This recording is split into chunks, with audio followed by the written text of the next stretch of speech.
외계인은 있어요. 그렇기 때문에 매우 멀지만 매우 크고 매우 거대하기 때문에 우리가 최신의 과학기술을 가지고 관측을 할 수가 있었습니다. 그래서 보이지 않는 것이 보이는 세상을 만들어낸다라는 것을 우리가 암흑물질을 통해서 확인을 할 수가 있었습니다. 네, 안녕하세요. 반갑습니다. 저는 아까 방금 소개해드렸던 과학 커뮤니케이터 항성이라고 합니다. 사실은 저는 천문학자, 천체물리학자이기도 한데요. 천체물리학자 하면은 사실은 우주에 대한 관심들이 보통 일반 분들도 되게 많으세요. 보통 제가 어디 가서 누구를 만나면은 가장 먼저 하는 질문이 뭘까요? 외계인은 있어요? 라는 질문을 가장 많이 받습니다. 사실 진짜 가장 많이 받거든요. 그럼 뭐죠? 우리는 외계인이라는 존재를 아직 한 번도 본 적이 없습니다. 외계인이라는 존재를 본 적도 없고 과연 있을까? 우리가 있다면은 그런 외계인이라는 존재가 있을까? 우리처럼 생겼을까?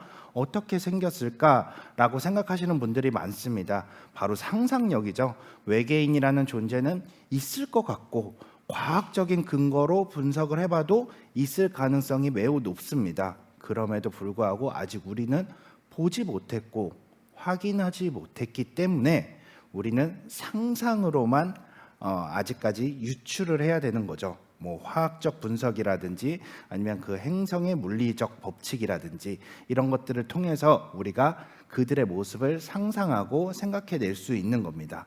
그러면은 과연 옛날에는 지금보다 훨씬 더 안 좋은 조건이었을 거잖아요. 망원경들도 그렇게 뛰어나지 않았을 거고 또 우리가 지금 쏘는 방금 얘기 들었던 제임스 웹 우주 망원경 같은 것들도 없었을 거고 과연 옛날 사람들은 이 우주를 어떻게 상상을 했을까? 그리고 그때의 상상이 지금은 어떻게 이루어졌을까에 대한 이야기를 오늘 여러분들과 함께 한번 해보려고 합니다. 그럼 본격적으로 오늘의 이야기, 천체물리학의 위대한 순간들에 대해서 한번 알아보도록 하겠습니다.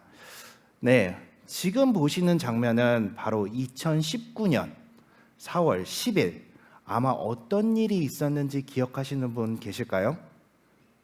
네, 인류가 상상만으로 생각해왔던 그 모습을 봤던 거는 그저 컴퓨터 시뮬레이션으로만 그리고 상상력으로 그렸던 그림들로만 생각했던 블랙홀의 모습을 우리가 직접 인류가 최초로 처음 본 순간이었습니다.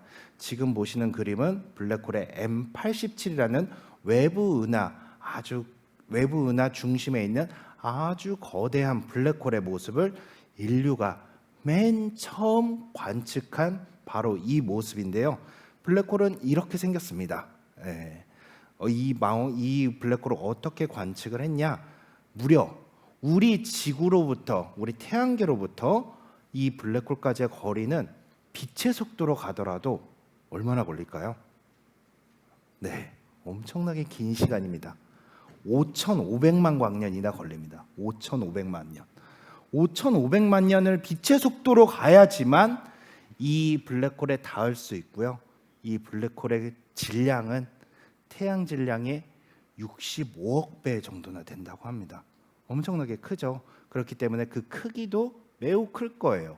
그 크기는 우리 태양계 크기의 한 3배 이상이 된다고 합니다.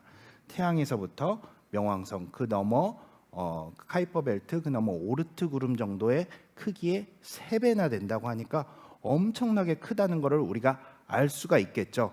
그렇기 때문에 매우 멀지만 매우 크고 매우 거대하기 때문에 우리가 최신의 과학기술을 가지고 관측을 할 수가 있었습니다. 인류 최초였기 때문에 당연히 많은 뉴스에 전 세계 가장 유명한 뉴스들에는 이게 블랙홀의 모습이 바로 신문 지면 1면에 나올 수밖에 없었죠. 외국에 너무 유명한 뭐 뉴욕 타임스라든지 아니면 더 타임스라든지 이런 데 실린 모습을 제가 갖고 왔는데 우리나라 신문에도 전부 이 블랙홀의 모습이 찍혔습니다. 우리나라는 4월 11일이었어요. 그렇기 때문에 이 블랙홀을 인류가 최초로 본다는 것은 너무나 신기한 모습이었습니다. 우리는 사실 이렇게 될 거라는 거를 예측은 하고 있었어요. 블랙홀이 이런 모습을 가질 것이다. 어떻게? 2013년에 인터스텔라라는 2015년이었죠. 2014년도에 인터스텔라라는 영화에서 너무나 과학적으로 블랙홀을 잘 묘사를 해놨었어요. 너무나 과학적이고 그 다음에 아주 유명한 천체 물리학자인 킵돈 박사가 이 블랙홀, 이 인터스텔라 영화 제작에 참여를 했었습니다. 그렇기 때문에 여기에 나오는 밀러 행성의 시간 지연 현상이라든지 아니면은 블랙홀의 중력이라든지 그리고 이 영화에서 지금 보고 계시는 이 블랙홀의 모습이라든지 이런 것들은 전부 과학적으로 증명이 되었고 심지어는 영화 이후에 논문으로 나오기까지 했었어요. 이 많은 것들이 논문도 되게 많이 나왔습니다. 그렇기 때문에 이런 모습일 것이다라고 예상은 할 수가 있었어요. 하지만 실제로 본다는 것은 그만큼 더 큰 의미가 있었죠. 보기 위해서는 지구 전체에 있는 전파 망원경들을 모두 연결을 하면은 지구만한 크기의 망원경을 만들 수가 있습니다. 여러분 블랙홀 하면은 그리고 요즘 유나님 덕분에 블랙홀의 한 가지 용어가 아주 많이 알려졌어요. 뭐죠? 그렇죠. 사건의 지평선. 그래서 이 망원경, 이 블랙홀을 관측한 망원경의 이름은 사건 지평선 망원경입니다. 영어로는 이벤트 호라이즌 텔레스코프라고 하죠. 그래서 망원경들을 전 세계에 있는 망원경들을 다 연결을 해서 이렇게 블랙홀의 모습을 확인을 할 수가 있었어요. 그런데 궁금하지 않으세요? 누군가는 이 블랙홀이 있을 것이다 라는 것을 맨 처음 생각한 사람이 있었을 겁니다. 그죠? 그게 바로 1784년도에 영국의 천문학자였던 존 미첼이라는 사람이었어요. 존 미첼은 당시에 너무나 유명한 수소를 발견하기도 했고 뭐 뉴턴의 중력 상수를 발견하기도 했던 헨리 캐번디시라는 사람이 있었어요. 이 헨리 캐번디시라는 사람한테 편지를 하나 보냅니다. 논문 형식으로. 만약에 우리가 항성들의 거리라든지 크기 등을 발견하는 방법에 대하여 여러 가지 데이터를 알 수 있다면은 우리가 별의 여러 가지 성질들을 알 수 있지 않을까요? 라고 연구를 했었습니다. 그때 처음으로 이런 식으로 계산을 하면은 정말 빛이 나올 수 없는 빛조차 없는 아주 검은 별이라는 게 있지 않을까요? 그 당시에는 블랙홀이라는 이름을 사용하지는 않았어요. 블랙홀이라는 이름은 생각보다 최근에 물론 아주 최근은 아닙니다. 1960년대에 존 휠러라는 분에게 천문학자에 의해서 만들어진 이름이기는 하지만 그 전에는 그냥 검은 별, 영어로는 다크스타라고 불렀습니다. 그래서 생각을 했었어요. 그리고 이후에 이렇게 시작된 하나의 대담한 상상력은 250년이 지나서야 지금이죠. 250년이 지나서야 지금 마침내 우리 눈앞에 이렇게 실제로 모습을 드러내기 시작을 했습니다. 1978년도에 드디어 그때쯤 돼서야 컴퓨터라는 게 무언가를 시뮬레이션 할 수 있는 능력이 생기기 시작했어요. 너무나 많은 데이터를 시뮬레이션 할 수 있는 능력이 생기기 시작하면서 처음으로 만들어낸 맨 위에 있는 건 블랙홀의 시뮬레이션 모습입니다.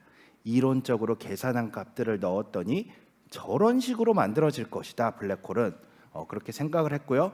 컴퓨터 파워가 조금 더 좋아지면서 우리가 시뮬레이션을 이렇게 될 것이다. 그리고 영화에서 보듯이 이런 모습일 것이다 라고 해서 직접 눈으로 봤더니 정말 2019년도에 아까 말씀드렸던 M87의 은하 중심에 있는 초거대 질량 블랙홀, 그리고 2년 후에 2021년도에 우리 은하 중심에 있는 초거대 질량 블랙홀의 모습을 이렇게 확인할 수가 있었습니다. 그런데 다시 한번 돌아가 볼게요. 존 미첼은 어떻게 이런 상상을 할 수가 있었을까요? 당시 1784년도면은 뉴턴의 만유인력이라는 것이 나오기 시작하고 딱 100년 정도가 조금 안 된 시기였어요. 그러니까 100년 정도가 지났다고 보시면 돼요. 그 당시 영국뿐만 아니라 전 세계의 물리학을 지배하고 있던 것은 바로 뉴턴의 물리학의 법칙입니다. 지금 여러분들의 오른쪽에 보고 계시는 사진들은 뉴턴의 프린키피아에 나오는 너무나 유명한 그림입니다. 공을 무언가, 그러니까 여기서는 대포라고 썼는데 어떤 산에서 대포를 쏘기 시작하면은 쭉 가다가 떨어지겠죠. 그러면은 더 빨리 쏘면은 더 멀리 가다가 떨어지겠죠. 정말 빠른 속도로 대포를 발사를 하면은 더 빨리 가다가 더 멀리 떨어질 거예요. 그러면은 진짜 빨리 쏜다면은 가다가 한 바퀴를 돌아서 돌아올 수 있지 않을까라고 생각을 했습니다. 이게 바로 요즘 우리가 사용을 하고 있는 인공위성의 궤도인 거죠. 이때는 뉴턴의 고전역학이 이걸 지배를 하고 있었습니다. 그런데 이거는 궤도를 도는 거잖아요. 지금 우리가 얘기를 한 건 궤도를 도는 건데 계산을 해봤어요. 계산을 해봤더니 어느 정도면은 탈출조차 할 수 없는, 여러분들 우리 달에 아폴로 우주선이라든지 아르테미스 우주선이라든지 최근에는 민간 우주선도 달에 발사체를 쏘기 시작합니다. 그렇다면은 지구 중력을 어느 정도는 벗어나서 달까지 갈 수 있는 힘이 있어야겠죠.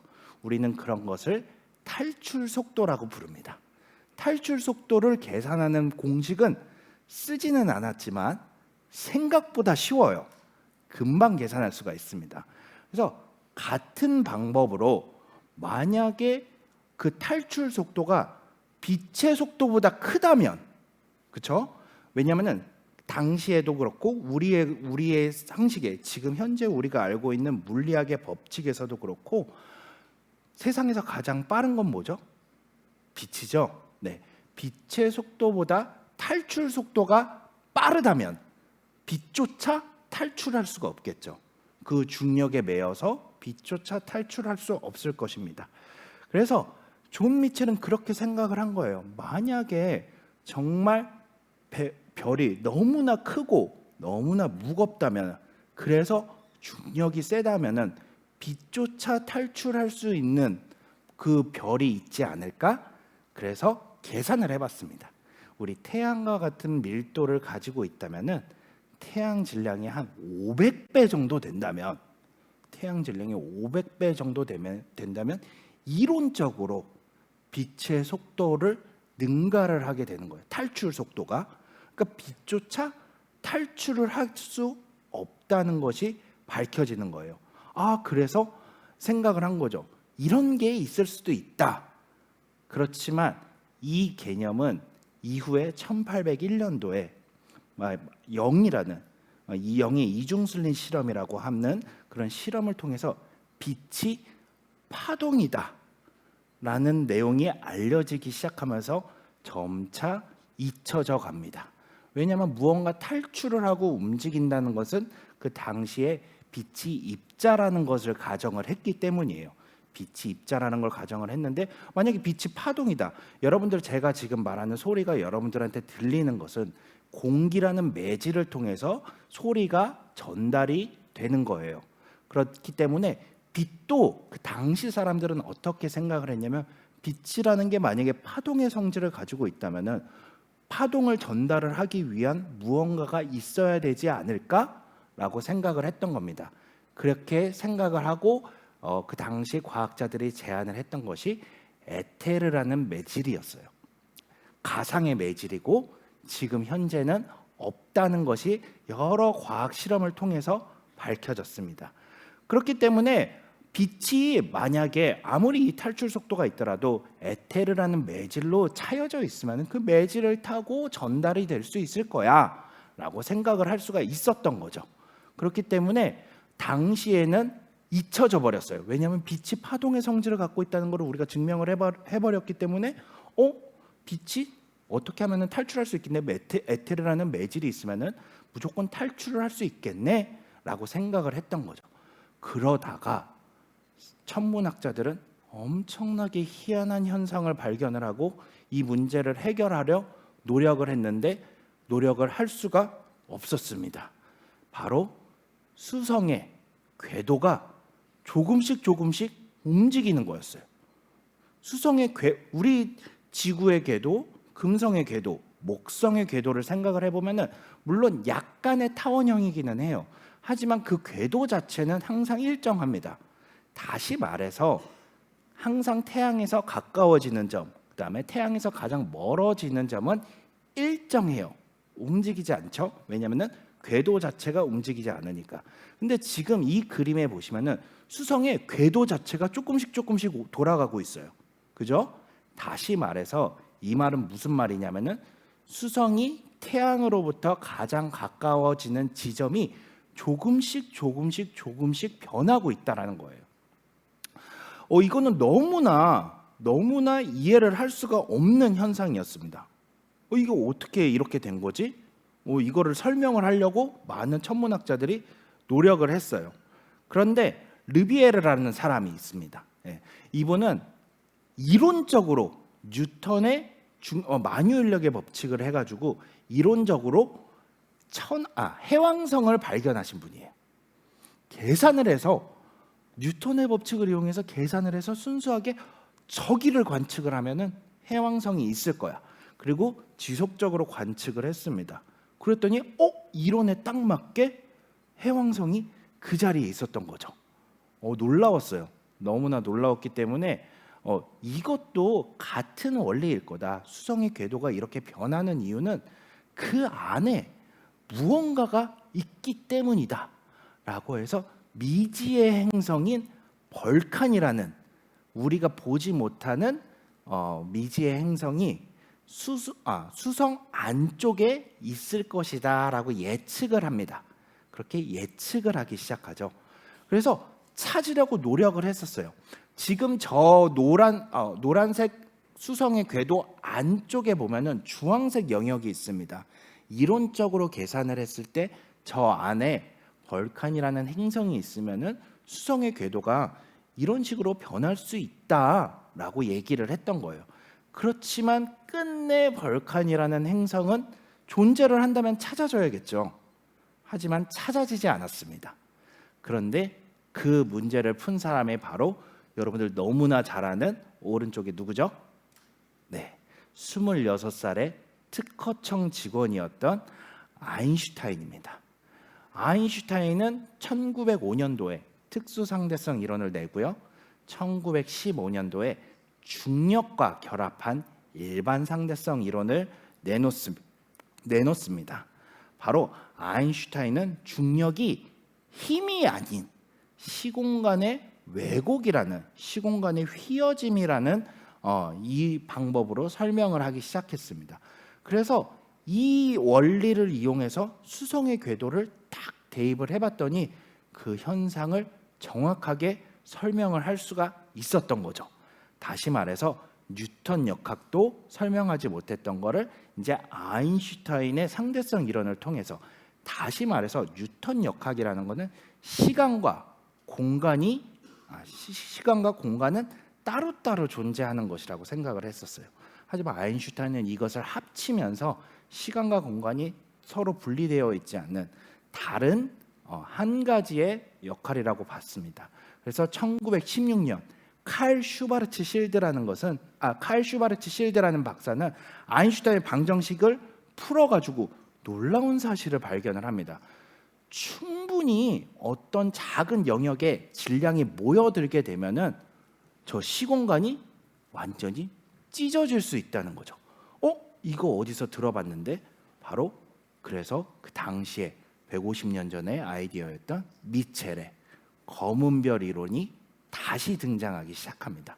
그래서 이때부터 우리가 블랙홀이라는 것을 개념적으로나마 다시 한번 상상하기 시작한 거죠. 그러다가 1964년 강력한 X선을 방출을 하는 천체가 발견이 되었습니다. 천체가 에너지가 높으면 높을수록 여러분들 병원에 가면 X선을 쬐잖아요. 이 X선을 방출을 하게 되는데 이 X선을 가장 세게 방출을 하는 천체가 발견이 되었어요. 그리고 나서 1974년도에 이게 블랙홀이다 라고 처음으로 발표가 됐는데, 이거는 이 첫 번째 블랙홀은 여러분들도 알아두면 좋아요. 시그너스 X1. 다시 말해서 시그너스라는 건 100조짜리거든요. 그래서 100조짜리 X1의 천체가 바로 인류가 발견한 가장 첫 번째 블랙홀입니다. 그래서 X선뿐만 아니라 그 주위의 별들의 움직임, 무언가가 그 블랙홀 주위를 지날 때마다 별이 무언가에 끌리듯이 아주 빠르게 움직이는 거죠. 이런 모습들을 관측을 하면서 처음으로 블랙홀일 것으로 인정받게 됩니다. 그리고 나서 중력파라는 게 있어요. 중력파라는 검출기를 통해서 지금 저 중심에 센터가 있죠. 그리고 긴 두 개의 팔이 있는데 이 두 개의 팔이 4km 정도 됩니다. 그래서 빛의 속도로 왕복을 하면은 이렇게 간섭계가 다른 파장이 다른 빛을 서로 쏘게 되면은 빛이 완전히 사라져요. 지금 오른쪽에 보시는 것처럼. 근데 무언가가 흔들리면은 빛이 사라졌다가 나타나는 게 보이게 됩니다. 지금 서로 파장이 완전히 90도로 바뀌어 있는 파장을 보내면 여러분들 노이즈 캔슬링 이어폰 쓰시잖아요. 그 원리와 똑같습니다. 저렇게 빛이 사라지다가 완전히 사라지는 빛이 와야 되는데 빨간색으로 빛이 보이기 시작하죠. 이거는 우리 중력파가 지구를 살짝 지나가면서 아주 약한 정도로 흔들게 되면은 저렇게 보이지 않았던 신호가 보이게 됩니다. 이게 바로 중력파 검출의 원리인데 이 중력파가 최초로 검출이 되었습니다. 그래서 이 중력파가 어떻게 생겨났는지 그 근원을 찾아가 보니까 두 개의 강력한 블랙홀이 서로 주위를 맴돌다가 충돌을 하면서 지금 보시는 것처럼 물결파가 보이죠. 이런 물결파 충돌을 통해서 밝혀냈다고 입증을 한 거죠. 이렇게 블랙홀이 존재한다는 증거가 하나씩 쌓여가게 됩니다. 그런데 전부 간접적인 증거예요. 만약에 내가 여기 있는 것 같은데 내가 무언가를 던지기도 하고 무언가를 움직이는 것 같기는 한데 보지를 못했어요. 왜냐하면 블랙홀이라는 거는 빛조차 통과를 할 수가 없으니까. 그죠? 그래서 빛조차 내뿜을 수 없기 때문에 블랙홀은 까맣게 보일 거예요. 그런데 이거를 맨 처음으로 2019년도에 그리고 2021년도에 우리가 직접 이미지를 찍어서 보면서 블랙홀의 존재는 밝혀졌습니다. 250년 전 한 과학자 존 미첼이라는 과학자의 상상력이 잊혀졌다가 다시 한번 과학의 발달로 인해서 현실이 된 순간이었습니다. 그리고 천문학자들은 정말 또 이상한 이해가 안 되는 현상에 마주하게 됩니다. 1933년도에 스위스의 천문학자인 츠비키라는 사람이 있었어요. 츠비키 박사는 괴짜이기도 했는데 코마 은하단이라는 게 있었어요. 이 은하단이라는 거는 아까도 얘기를 들으셨겠지만 은하가 여러 개가 모여 있는 것이 은하단이에요. 이 코마 은하단의 움직임을 확인을 하다가 너무 이상한 거예요. 이 움직임이 점점 너무 빠르다. 우리 눈에 보이는 것들을 계산을 해서 질량을 확인을 해봤더니 이 질량보다 더 무거워야 이렇게 빠른 움직임을 가질 수가 있는데 눈에는 요만큼밖에 안 보여. 그럼 이것들은 왜 이렇게 되지? 라고 처음에 1930년도에 제안을 했습니다. 하지만 사람들은 네가 관측을 정확하게 안 해서 그렇지. 계산할 때 오차가 있어서 그럴 수 있지. 라고 얘기를 하기 시작합니다. 그래서 사람들한테는 한참 동안 또 잊혀지기 시작을 합니다. 그러다가 1970년대 천문학자들은 또 하나의 이상한 다른 현상을 발견을 하게 돼요. 은하의 바깥쪽에 있는 별들은 지금 보시는 점선처럼 점점 바깥으로 가면 갈수록 속도는 줄어들어야 됩니다. 그런데 막상 은하 바깥쪽에 있는 별들의 속도를 재봤더니 속도가 줄어들지 않고 빠르게 진행이 되고 있는 거예요. 이게 왜 이렇게 된 거지? 라고 너무 이상하게 생각을 했던 거죠. 지금 보시면은 우리 태양계만 보더라도 태양계 가장 안쪽에 뭐가 있죠? 수성이 있죠. 수성의 속도는 매우 빠릅니다. 그죠? 그리고 점점 바깥으로 갈수록 해왕성으로 갈수록 공전 속도는 느려져요. 우리 태양계에서 행성들은 태양에서부터 멀어질수록 속도가 느려지는 게 맞아요. 이것이 케플러라는 오른쪽에 케플러라는 사람이 발견한 케플러의 법칙이고 뉴턴의 중력 법칙으로도 매우 설명이 잘 됩니다. 그런데 베라루빈이라는 과학자가 1970년대에 수십 개, 우리 은하만 그런가? 이상한데? 그래서 수십 개의 은하를 관측을 하면서 이 현상이 우연이 아니라는 것을 증명을 했어요.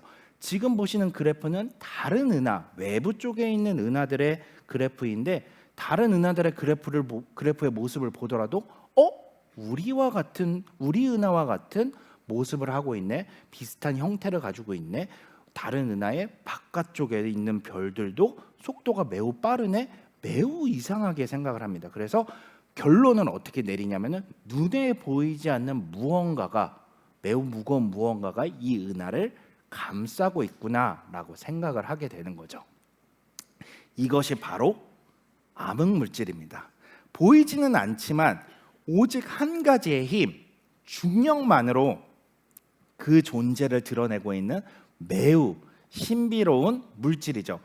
아주 놀랍게도 우리 우주에서 일반 물질, 그러니까 눈에 보이는 별이라든지 성단이라든지 아니면은 뭐 성간 물질이라든지 이런 모든 것들은 고작 5%에 불과해요. 우주 전체의 에너지 중에.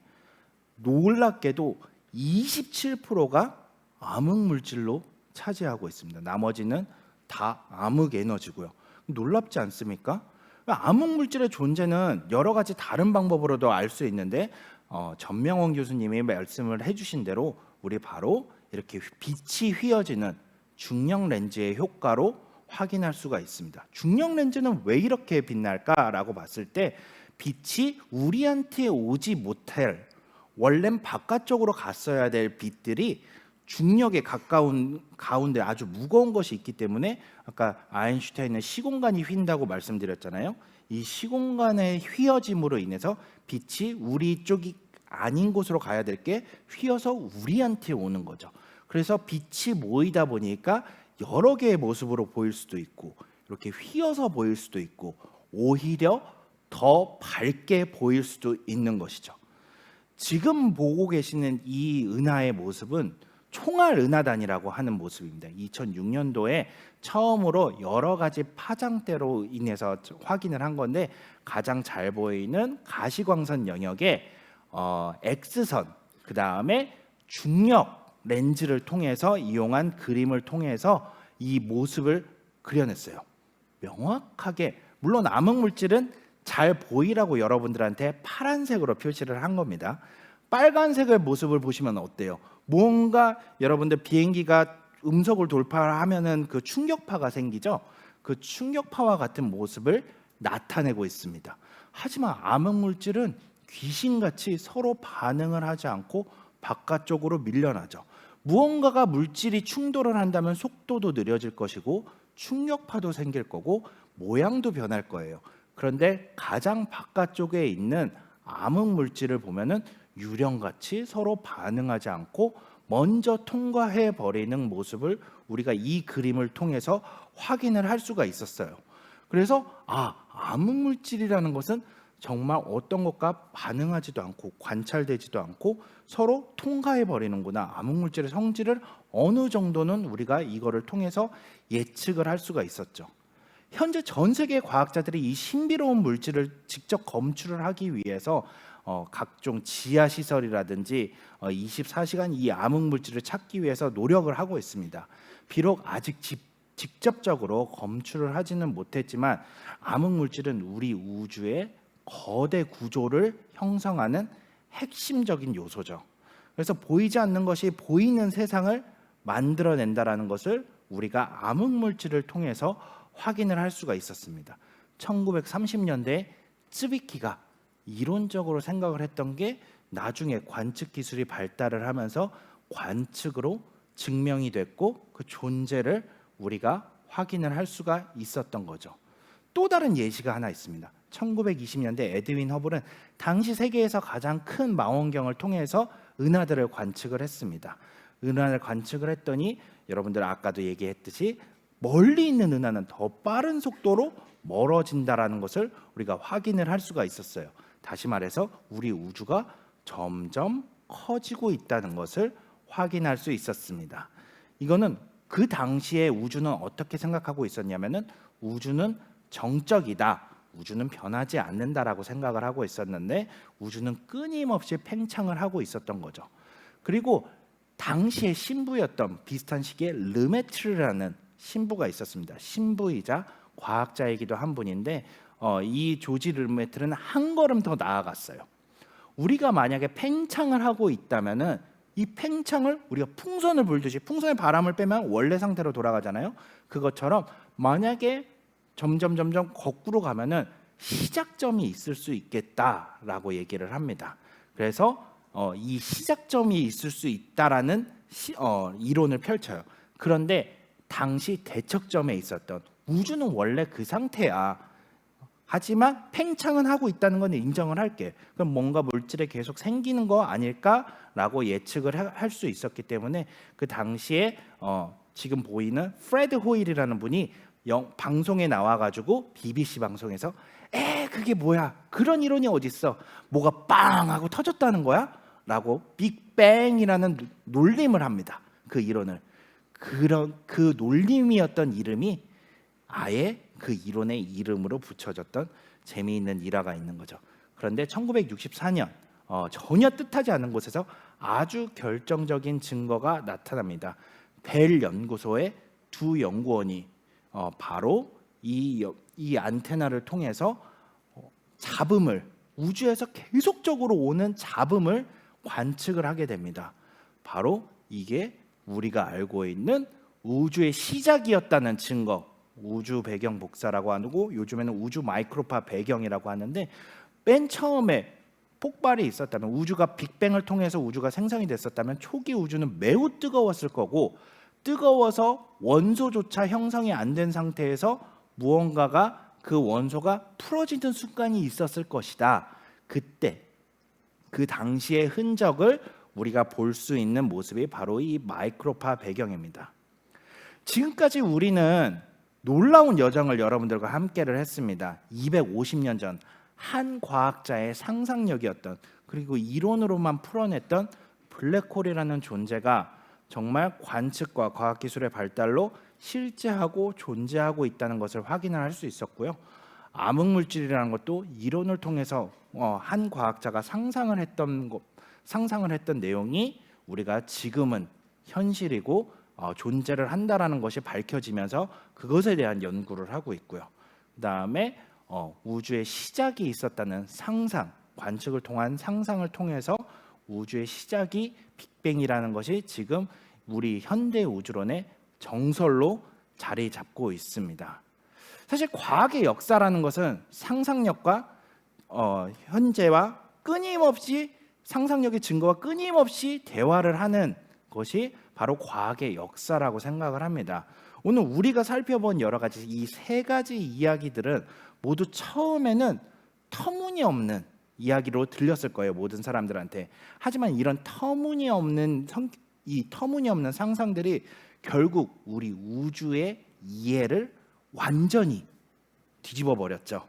그러면서 아직도 우리의 우주는 모르는 것이 더 많고 연구할 것이 많은 그런 공간으로 남아있게 되었습니다. 미래 과학자인 이 자리에 있는 여러분들은 아마도 어떤 터무니없는 생각을 하고 계신지는 모르겠어요. 하지만 그 터무니없는 상상이 어쩌면 여러분들의 상상 속에 있는 다음 세기를 바꿀 위대한 발견이 되지 않을까 생각합니다. 네, 오늘 제 강연은 여기서 마치도록 하겠습니다. 감사합니다.